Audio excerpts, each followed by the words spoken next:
ఈ విదేశీ ఎజెండా కోసం పనిచేసేటటువంటి వందలాది మీడియా సంస్థలు ఈ దేశంలో ఉన్నాయనే విషయం మీ అందరికీ తెలిసిందే. ది వైర్, క్వింట్, ఇవన్నీ, స్క్రోల్, వీటితో పాటుగా ఇంకా చాలా ఉన్నాయి. వ్యక్తులు ఉన్నారు, ఇన్ఫ్లుయెన్సర్ల రూపంలో, ఇండిపెండెంట్ జర్నలిస్టుల రూపంలో. వీళ్ళందరూ కూడా ఎప్పుడు చూసినా గతాన్ని వదిలేసి ప్రస్తుతాన్ని మాత్రం దాంట్లో ఉన్నటువంటి కొన్ని సత్యాలు అసత్యాలు రెండింటిని జోడింపజేసి ఒక విచిత్రమైనటువంటి ఎజెండాతో కూడుకున్న, విచిత్రం అనే కంటే వాళ్ళకు అనుకూలంగా ఉండే ఒక కథనాన్ని చక్కగా ప్రజెంట్ చేస్తూ ఉంటారు. ఇటీవల మోదీ విదేశీయానం గురించి, దానికి అయినటువంటి ఖర్చుల గురించి తెగ లెక్చర్లు, తెగ సంపాదకీయాలు రాసేస్తూ ఉన్నారు. ఒకసారి వాస్తవాలు పరిశీలిద్దాం. మనకి చాడా శాస్త్రి గారు అద్భుతంగా ఒక విశ్లేషణ చేశారు. కాయలు కాసే చెట్లకే రాళ్ల దెబ్బలు అని సామెత. మోదీ విషయం అది 100% నిజం. మోదీ విషయంలో అది 100% నిజం.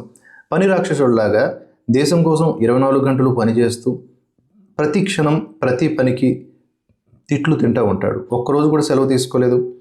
తాను సంపాదించేటటువంటి జీతం మీదే డిపెండ్ అయి ఉంటారు. ఆయనకేమి కోట్లాది ఆస్తులు లేవు. అలాగే వారి ఫ్యామిలీతో ఆయనకి అంత అటాచ్మెంట్స్, లేదా ఆయన ప్రధాని కాబట్టి వాళ్ళ ఫ్యామిలీ ఏమి కోట్లకు పడగలెత్తలేదు. వాళ్ళ జీవితాలు అలాగే ఉన్నాయి. లైక్ యోగి ఆదిత్యనాథ్ గారి కుటుంబం లాగానే. వారికి నెక్స్ట్ జనరేషన్లు లేదు, ఆయన సన్యాసి. సో ఆటోమేటిక్గా ఏదో కూడబెట్టుకోవాలి, దాచాలి అనేవి ఉండదు. అయినా కూడా మోదీ తిట్లు పడుతూనే ఉంటాడు. అదే కలియుగ లక్షణం. ప్రధాని మోదీ విదేశీ పర్యటనలు ఒకసారి చూడండి. దేశంలో ఉండకుండా 100 కోట్ల రూపాయలు ఖర్చు చేస్తూ విదేశీ పర్యటనలు ఎంజాయ్ చేస్తున్నారు అంటూ విదేశీ పర్యటనలపై విపక్షాలు, విమర్శకులు తరచూ విపరీతంగా ట్రోల్ చేస్తున్నారు. అయితే వాస్తవం వేరుగా ఉంది. విదేశాంగ శాఖ ఇచ్చినటువంటి అధికారిక లెక్కలు, అంతర్జాతీయ డాలర్ ధరలు మన్మోహన్ ఖర్చులతో పోలిస్తే మోదీ పర్యటనలు అత్యంత పొదుపుగా, తక్కువ ఖర్చుతో దేశానికి గరిష్ట లాభం తెచ్చేలా సాగాయని స్పష్టమవుతోంది. ఒకసారి ఆ అంకెలు చూద్దాం. మన్మోహన్ 2004 నుంచి 2014 మధ్య, అంటే 10 సంవత్సరాల కాలంలో 73 విదేశీ ప్రయాణాలు చేశారు. దానికైనటువంటి ఖర్చు 677 కోట్ల రూపాయలు. ఇది ఎప్పుడు ఏ కాలక్రమం? 2004 నుంచి 2014, 677 కోట్ల రూపాయలు. మోదీ ఇప్పుడు 10 సంవత్సరాల కాలంలో 100కు పైగా ప్రయాణాలు చేశారు. దానికైన ఖర్చు ఎంతో తెలుసా? నేటి ఆ కాలానికి ఈ కాలానికి రూపాయి వాల్యూ అనేది మనకు తెలుస్తుంది కదా. ఇప్పుడు 762 కోట్ల రూపాయలు ఖర్చు అయింది 100 దేశాలకి. మన్మోహన్ సింగ్ 73 దేశాలు. కావాలని అర్థం అవ్వడానికి అని చెప్పి రిపీట్ చేస్తున్నాను. మన్మోహన్ సింగ్ 73 దేశాలకు 10 సంవత్సరాల కాలంలో 677 కోట్ల రూపాయలు. మోదీ 100 దేశాలకు అదే 10 సంవత్సరాల కాలంలో 762 కోట్ల రూపాయలు. నేటి 100 రూపాయల కంటే 2004-14 మధ్య 100 రూపాయల విలువ ఎక్కువ అని అందరికీ తెలుసు. ఆ 10 సంవత్సరాల్లో డాలర్ సరాసరి విలువ 50 రూపాయలు ఉండేది. అంటే మన్మోహన్ గారి ప్రయాణ ఖర్చు $130 మిలియన్. ఇక ద్రవ్యోల్బణం ప్లస్ డాలర్ రేట్ ఇవి కూడా లెక్కలోకి తీసుకుంటే ఇప్పటి ధరల ప్రకారం మన్మోహన్ గారి ప్రయాణ ఖర్చులు 1300 కోట్ల రూపాయలకు సమానం. ఇక మోడీ గారి ఖర్చు ఈ కాలంలోనే పెట్టారు కాబట్టి అది అలానే 762 కోట్ల రూపాయలు మాత్రమే అయినట్లు. సరాసరి డాలర్ రేటు 75 రూపాయలు తీసుకుంటే దాదాపు $100 మిలియన్ మాత్రమే ఖర్చు అయింది. ఇక కాస్ట్ పర్ ట్రిప్, ప్రతి ప్రయాణ సగటు ఖర్చు విషయానికి వస్తే విమర్శకులు కేవలం మోడీ పర్యటనల సంఖ్యను మాత్రమే చూపిస్తూ ప్రజలను తప్పుదో పట్టిస్తూ ఉన్నారు. కానీ ప్రతి ప్రయాణానికి ఆయన సగటు ఖర్చును లెక్కిస్తే అసలు నిజాలు బట్టబయలుపడతాయి. నరేంద్ర మోదీ హయాంలో, అంటే 2014 నుంచి 2025 నడుమ మోదీ 100కు పైగా విదేశీ పర్యటనలు చేయగా చార్టర్డ్ విమానాలకు అయినటువంటి మొత్తం ఖర్చు సుమారుగా 762 కోట్ల రూపాయలు. అంటే ప్రతి ప్రయాణానికి అయినటువంటి సగటు ఖర్చు కేవలం 7,62,00,000 రూపాయలు మాత్రమే. మన్మోహన్ సింగ్ హయాంలో, అంటే 2004-2014 నడుమ ఆయన చేసినటువంటి 73 పర్యటనల అధికారిక విమాన ఖర్చు సుమారుగా 677 కోట్ల రూపాయలు.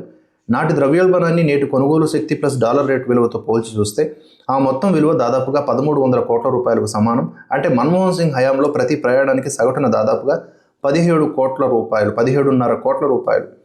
అక్కడ 7 కోట్ల రూపాయలు మోదీ గారి ఖర్చు, ఇక్కడ 17.5 కోట్ల రూపాయలు ఆనాడే మన్మోహన్ గారి ఖర్చు. అంటే మోదీ పర్యటనల సంఖ్య ఎక్కువగా ఉన్నప్పటికీ ప్రతి ప్రయాణానికి అయ్యే సగటు వ్యయం విషయంలో మన్మోహన్ సింగ్ గారి వ్యయమే దాదాపుగా 2.5 రెట్లు ఎక్కువ.